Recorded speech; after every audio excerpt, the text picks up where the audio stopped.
Hi நண்பா, இந்த ஒரு வீடியோவில் தளபதி விஜய் சார் நடிப்பில் வெளியான தி கோட் திரைப்படம் 20வது நாள்ல உலகம் முழுவதும் எவ்வளவு கலெக்ஷன் இருக்கு அப்படின்றதையும், 20வது நாள் முடிவில் இதுவரையும் வேர்ல்டு வைடா தி கோட் திரைப்படம் எவ்வளவு கலெக்ஷன் இருக்கு அப்படின்றதையும் இந்த ஒரு வீடியோவில் நம்ம டீட்டெயில் வந்து பார்க்க போறோம். அதுக்கு முன்னாடி இந்த ஒரு வீடியோ பார்க்குற நீங்க யார் ஃபேன் அப்படின்றத மறக்காம கமெண்ட் பண்ணுங்க. அப்படி என்ன நம்ம சேனலை சப்ஸ்கிரைப் பண்ணாம இருந்தீங்கன்னா மறக்காம பண்ணிக்கோங்க. ஓகே அன்பா, வாங்க நினைக்கிற வீடியோக்குள்ள போகலாம்.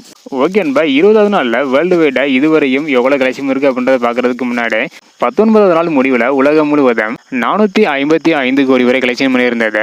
இந்த நிலையில் 20வது நாளில் 4 கோடி வரை வேர்ல்டு வைடா தி கோட் திரைப்படம் கலெக்ஷன் இருக்குது.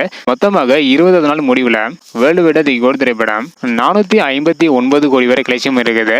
ஸோ அடுத்தடுத்து எவ்வளோ கலெக்ஷன் பண்ணுது அப்படின்றத வெயிட் பண்ணி பார்க்கலாம். அது மட்டும் இல்லாமல் தமிழகத்தில் 20வது நாளில் 2 கோடி வரை கலெக்ஷன் பண்ணி இருந்தது. ஸோ அடுத்தடுத்து எவ்வளோ கலெக்ஷன் பண்ணுது அப்படின்றத வெயிட் பண்ணி பார்க்கலாம். ஓகே நண்பா, இந்த மாதிரி தி கோட் திரைப்படம் அடுத்தடுத்து எவ்வளோ கலெக்ஷன் பண்ணுது அப்படின்றத தெரிஞ்சுக்கணும்னு நினைச்சீங்கன்னா மறக்காம நம்ம சேனலை சப்ஸ்கிரைப் பண்ணிக்கோங்க. இந்த வீடியோ பார்த்தீங்கன்னா மறக்காம எல்லாருக்குமே ஷேர் பண்ணுங்க. ஓகே நண்பா, தேங்க்யூ.